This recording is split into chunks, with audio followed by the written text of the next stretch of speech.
My name is Erin Farmer and I'm currently living in Madrid, Spain.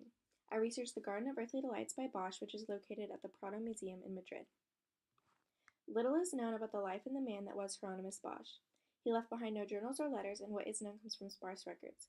These records yield basic facts about events in his life, but we have no information about Bosch's interpretation of his own art. Bosch came from a family of artists, and it is generally accepted that one of his family members taught him to paint.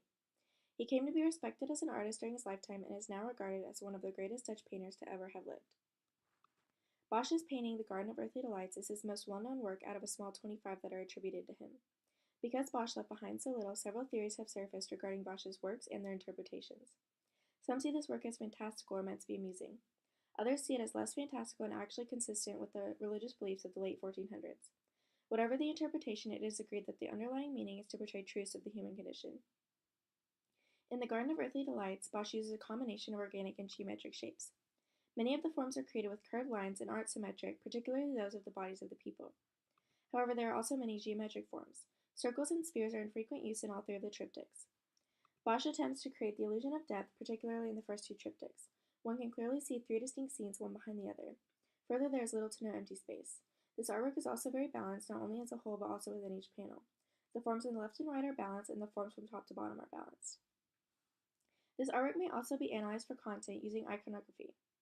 Though it may initially appear chaotic and strange, every image, color, and placement were carefully chosen by Bosch to mean something specific and contribute to the larger narrative. Paradise and those things holy have common features that signal the viewer to recognize them. Colors pink and gold are the most noticeable indications of the divine. Rabbits and birds often symbolize holiness and purity, and their appearance and abundance indicate more holy settings than those with fewer.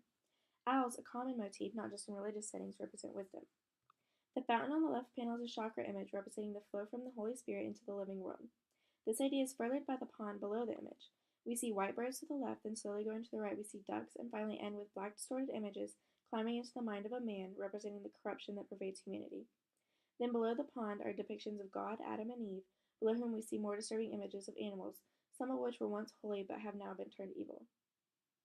The central panel focuses on the life of man and follows many of the same themes as the first. The top image shows a blue fountain in the center of a lake surrounded by several pink mountains.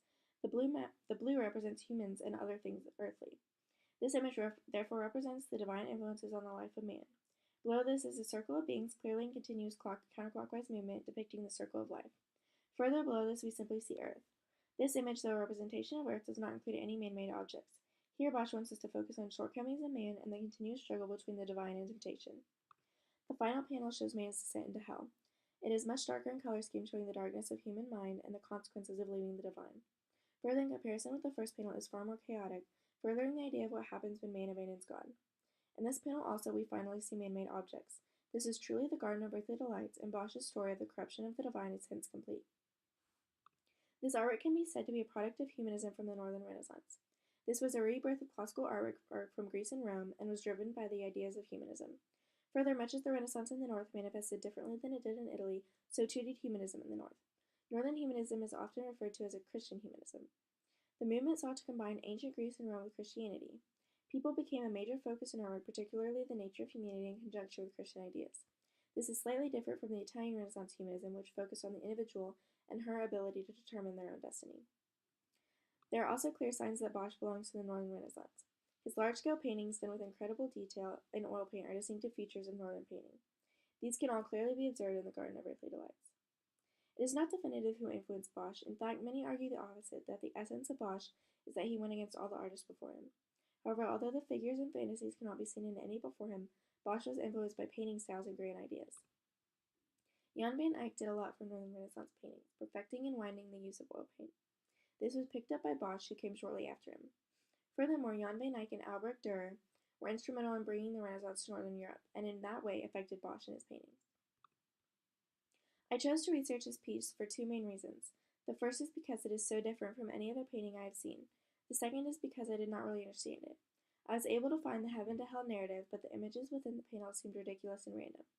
The piece is also quite large, and there are so many elements to each panel, I knew there were many images I had missed altogether. In addition, though I am not a religious person, I am fascinated to learn about others' views of the human condition, whether that is wrapped in a religious context or not. I wanted to see what Bosch was saying about people and humanity in his artwork.